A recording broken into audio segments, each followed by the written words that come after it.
Les personnes en situation de handicap mental ou psychique sont plus à risque que la moyenne de développer des problématiques de gestion de la frustration. Pourquoi ?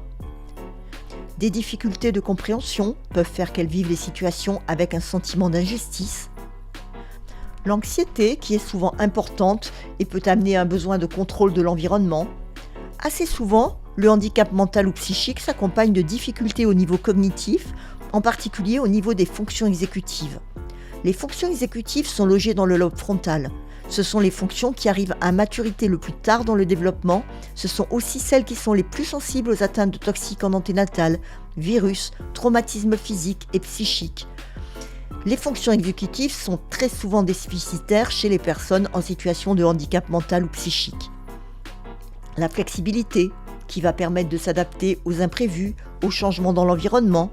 Là aussi, la personne qui n'est pas flexible va donner l'impression de vouloir contrôler l'environnement, qui va aussi permettre d'appréhender le point de vue de l'autre. Le jugement, qui va permettre la résolution de problèmes. Face à une situation, j'ai plusieurs possibilités. Et enfin, l'autocontrôle ou gestion de l'impulsivité, qui est aussi souvent impactée dans ces troubles. Il ne faut pas non plus oublier de prendre en compte le contexte de vie avec toutes les éventuelles insatisfactions ou difficultés que peut représenter par exemple le fait de vivre en collectivité ou de ne pas pouvoir exercer son autonomie et ses choix. Ce sont autant de pistes de travail pour aider les personnes à travailler sur la gestion de la frustration. La question de la gestion de la frustration implique d'aider la personne à bien faire la distinction entre ses besoins et ses désirs. Dans une société qui incite à désirer tout le temps, à consommer de manière insatiable, on peut facilement devenir esclave de ses désirs. Face à une envie, faire un petit tableau à 2 colonnes, besoin ou désir ? Le besoin est une nécessité, quelque chose d'essentiel à la vie. Il est naturel, objectif, relativement universel, limité. Le besoin est nécessaire à notre survie physique, mentale ou émotionnelle. Il est à dominante physiologique. Le désir relève d'envies qui ne sont pas essentielles, ils sont éphémères et infinis, liés au contexte, à la société, à la culture, à l'époque. Il est à dominante psychologique. Malgré tout, le désir dérive le plus souvent d'un besoin.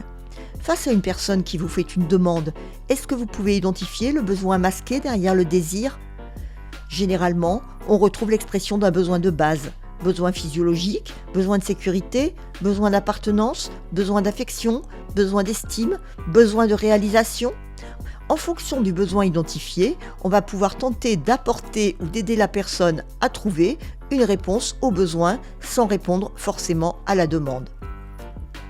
Demander à la personne de mesurer sa frustration, mettre des mots, la prendre en compte, répondre aux besoins sans répondre aux désirs, rediriger vers une autre source d'émotions positives peuvent être des pistes pour aider la personne.